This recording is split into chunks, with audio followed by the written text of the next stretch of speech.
News just announced, I think last week, Uh-huh. the NFL has officially passed a 17-game season. Mm. We were kind of talking for a while about this sort of being more or less locked in. We were hearing rumors to the grapevine that this was going to be happening.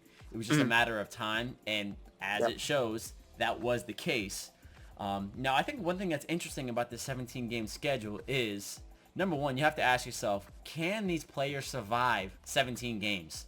Sure. That is a lot of games. And I think number two, you really get to see some very interesting NFC, AFC matchups. And how they're doing it now is they're matching up each conference, whatever level you are, whatever number. So the 8 seed in the NFC plays the 8 seed in the AFC of the 2019 season, not the 2020 season.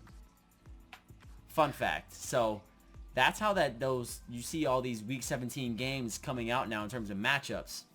You have to go back 2 years to 2019 and look at where everybody stood in the standings in the NFC and the AFC. And what they're doing is the 1-1, they go together. 2-2 go together. 3-3 go together. And that's how they're kind of doing that. So you get some very peculiar matchups this year, especially in the last game of the season. But is it really going to matter, though? Yeah, it's I think the biggest I'm going to make a joke here. I think the biggest takeaway here is that this is the only thing that could save the Cowboys from going 8-8. Now they'll go 8-9 now. Shout out to Omar. Omar. But in all seriousness, I think it's a strange pick, right?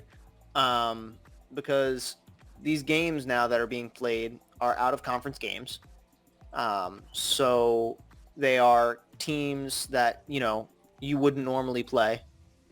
And it's not really a team that's going to have much playoff implications in terms of, if you let them win or if you beat them and you're seeded like that, like you're not stopping anyone from meeting you in the playoffs, if that Right. makes any sense. I don't know. Because usually those week 16 games week 17 games, you see a lot of shenanigans happening where teams might slide and let somebody win to play somebody else. Or I remember way back in the day, I think we talked about it once, but the Jets threw to the Bengals so that they could play the Bengals again in the playoffs. Yep. And they did, and they beat them. There was like really weird shenanigans going on, but that kind of eliminates that. Do I think that players will necessarily make it that far? Yes and no. I think players on teams that are playoff teams anyway, they're already playing those extra games. And I think if at the end of the season you look at this game that might be insignificant, and you say, okay, well, we don't need this game to go up any higher. We don't need it to go down any lower. Like, if we lose this game, it doesn't matter. All right, let's take it as a bye week. Right. And I Correct. think that's what it's going to turn into a lot of with teams that are locked in. And I think it gives teams an extra push on that last week of the season. It makes it a little more competitive. It says, hey, this season's a little bit longer than you remember. This game is going to help a team get into the playoffs, or this team's going to help separate from another. Because I think the big thing about the NFL is that it's broken up in such a way where it's often hard to tell who's better and who's not simply based on their record.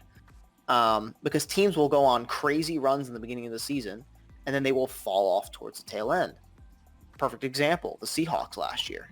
They started the season on fire. They were the best team in the NFL, bar none. And then about halfway through the season, they started falling off. But they did so well in the beginning of the season that they made the playoffs, went one and done, and then that was it. So, and then you have teams like the Bucks who start slow and then powered through after their bye week and didn't lose a single game until actually they still haven't lost a game. Yeah. They won all the way to the Super Bowl. So you have teams like that, and they were ended up being a 5 seed. Right. So this extra week helps those types of teams that either go on runs or fall behind. The teams that fall behind will fall more behind. The teams that go on runs will go on longer runs. So I think it'll help separate teams better from who's really going to be good in the playoffs. Right. Who's really on a move right now. I like it. I think the players might not be so happy. We've already seen some players kind of complain and not be ecstatic about the whole thing, and I get that. Oh yeah. But I think in that, I don't know how it works with their contracts, but I think everyone's contract should get bumped up a tiny bit in terms of salary. Agreed. Because you are playing an extra game. Granted, you're not playing another preseason game, but don't even act like preseason game means as much as a regular season game. So I think if it's not already, I think it's an injustice that their contracts aren't being bumped up a little bit. I don't know what the specifics of that are, but I think it should happen that way. It should be interesting. I don't know if did they announce that that's going to be the week 18 game? That's what I was just gonna say. I don't know yet. From what I've been hearing rumor that it's gonna be webbed into the season at certain points. So not every single one is going to be the last game of the season. And I'll tell you exactly why that is. Because if that were the case, all these teams would just say, yeah, we're sitting everybody. Second and third string, go play the whole game. This is a preseason game for us. We don't care. Right. So I had a conversation with my cousin Vin. Shout out to Vin. We're going to get you on the channel here when you come visit in July. Oh, yeah. And we were saying we think it would be a great idea if they made these the week 1 games. Ooh. Because now you're taking... It is a conference game, but it's opener. Everyone's coming to play in the opener. So you don't have to worry about it being a not competitive game. Everyone's preconceived notions of the team are already there. So you don't have to worry about a team panning out and then all of a sudden it's separated. So like if the Chiefs versus the Packers week 1, I don't even know if that's the matchup. But if the Chiefs versus the Packers for that game and it ends up being a week 18 game, the Packers end up falling off because they didn't sign enough talent and they didn't get better.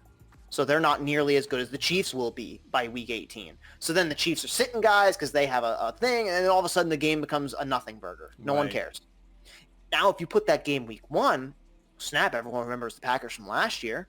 They were really freaking good. And now the Chiefs, coming off a Super Bowl loss, get to play, that kind of matches with that, like, opening game, like, let's go kind of thing. And Packers-Chiefs sounds a lot better week 1 than it would week 18 if it didn't matter. Right. So I think having these games in week 1, conference games, would make a lot of sense with the flow of the season. And I think it would drive viewership a little higher for those specific games. Like we have Broncos-Lions, I think, is the game. No one's going to care about that game if it's week 18. Dumpster fire. No one's going to watch it. It's not going to be on TV. It probably wouldn't be on TV anyway, but no one's going to watch it. No one's going to go to the game because the Broncos are probably a dumpster fire at the end of the season because they're going to try and push Drew Lock too far. The Lions aren't going to do anything because Jared Goff has no weapons. It's going to be a freaking mess. Now, if you put that game week 1, everyone's excited for week 1. You could put the Browns, you can put the Jaguars against the Texans without Deshaun Watson and everyone would watch it. That's true. Because it's football. Everyone's pumped. So I think putting those games week 1 makes the most sense. But I think they are going to go with what you said, where they're going to sprinkle it kind of throughout as best they can. Right. Because at the end of the day, it is an extra game. So you have to line up these games very perfectly. Because the more games you get, the harder it is to mesh them all together and kind of make it work. Especially with all these teams sharing stadiums now and all this kind of stuff. I believe the way it works is they're flipping conferences in terms of who gets the home game. I think AFC teams get the home game this year, and then NFC teams will get the home game next year. Okay. So that's already pretty much decided. I'm almost 100% sure.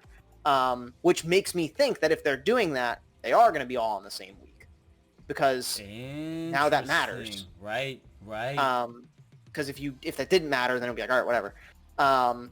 Should be very interesting. I love more football, so I'm not going to complain. And I like that they took away a preseason game.